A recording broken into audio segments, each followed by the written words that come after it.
I caught my girlfriend bragging about cheating. Here's what happened next. It was supposed to be a regular day.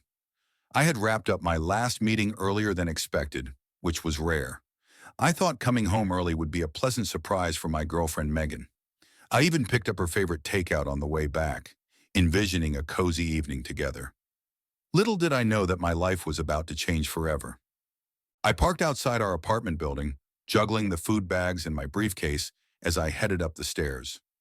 The closer I got to the door, the more I noticed how strangely quiet everything seemed. Megan was almost always on a Zoom call, or the TV would be blaring one of her favorite shows. But today there was just silence, until I heard faint laughter. As I unlocked the door, the laughter grew louder. It was Megan's voice, but it wasn't the carefree laugh I was used to. It was sharper, tinged with something I couldn't quite place. I stepped inside, my movements cautious, the bags of food still clutched in my hands. Then I heard her say it. "I can't believe how easy it is to fool him. He's so predictable." Megan's voice rang out, clear and cruel. "He has no idea." My stomach dropped.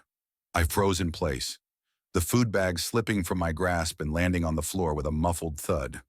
My heart was pounding, but I forced myself to stay still, straining to hear more. "He's always working late or going on trips. It's not like he even notices," she continued, her tone dripping with mockery. "And honestly, it's not my fault he's so boring. I deserve some fun, right?" A voice responded, one I didn't recognize. It was another woman, probably one of her friends. "Girl, you're living the dream. Two guys at once? You're a queen." They both burst into laughter, the sound echoing through the apartment and stabbing straight into my chest. I felt a cold sweat break out on my forehead. My legs felt like they were made of lead, but I managed to move silently toward the living room, where their voices were coming from. Peeking around the corner, I saw them sprawled on the couch. Megan had a glass of wine in her hand, her face lit up with amusement. She was animated, telling her story with wild gestures and exaggerated expressions, completely oblivious to my presence. "Last week, when he thought I was at yoga," Megan said, her eyes gleaming, "I was at Jake's place. And let me tell you, Jake's not boring at all." Her friend cackled. "So what are you going to do if he finds out?" Megan shrugged, a smug smile playing on her lips. "He won't. Even if he does, what's he going to do? He's too nice to leave me." My fist clenched at my sides. The betrayal cut deep, but the arrogance in her voice made it so much worse. She didn't just cheat, she bragged about it, convinced I would never have the backbone to confront her. My mind raced with questions. How long had this been going on? Who was Jake? Was our entire relationship a lie? I took a deep breath, trying to steady myself. Every fiber of my being wanted to storm into the room, to yell, to demand answers. But I knew I needed to be smart about this. If I confronted her now, she'd deny it or twist the story. I needed proof. I quietly backed away, retreating to the bedroom and shutting the door as softly as I could. Once inside, I sat on the edge of the bed, my head in my hands. The apartment that had once felt like a sanctuary now felt like a prison. I grabbed my phone and started scrolling through our shared photo albums, looking at the smiling pictures of us from vacations, birthdays, and quiet weekends at home. Every image now felt tainted, a reminder of the lies she had been living. That night, I barely slept. Megan came to bed hours later, acting like everything was normal. She curled up beside me, her arm draped across my chest, and whispered, "I love you."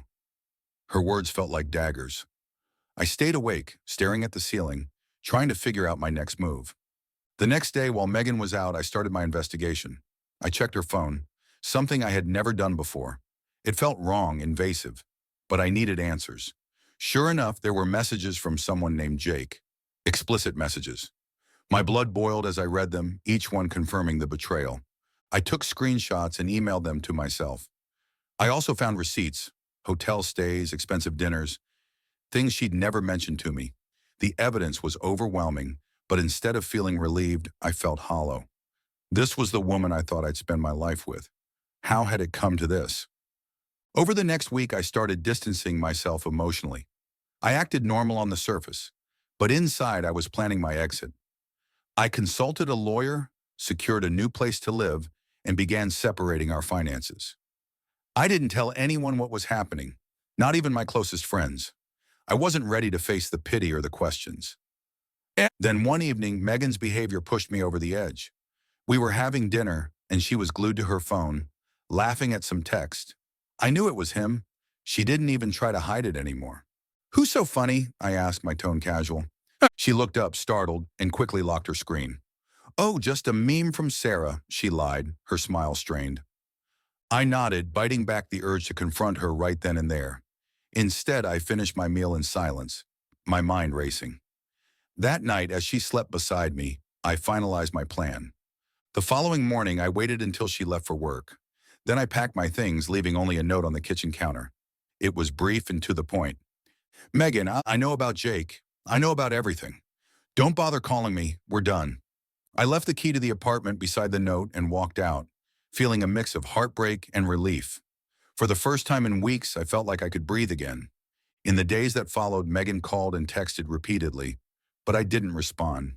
She left voicemails ranging from tearful apologies to angry outbursts, but I ignored them all. I had given her everything, and she had thrown it away. There was nothing left to say. It took months to heal. The betrayal left scars, but it also taught me valuable lessons. I learned to trust my instincts, to set boundaries, and to prioritize my own well-being. Most importantly, I learned that I deserved better. Looking back, I'm grateful I came home early that day. It was painful, yes, but it also set me free. Sometimes the truth is the only thing that can save you, even if it shatters you first. Subscribe to this channel for more stories.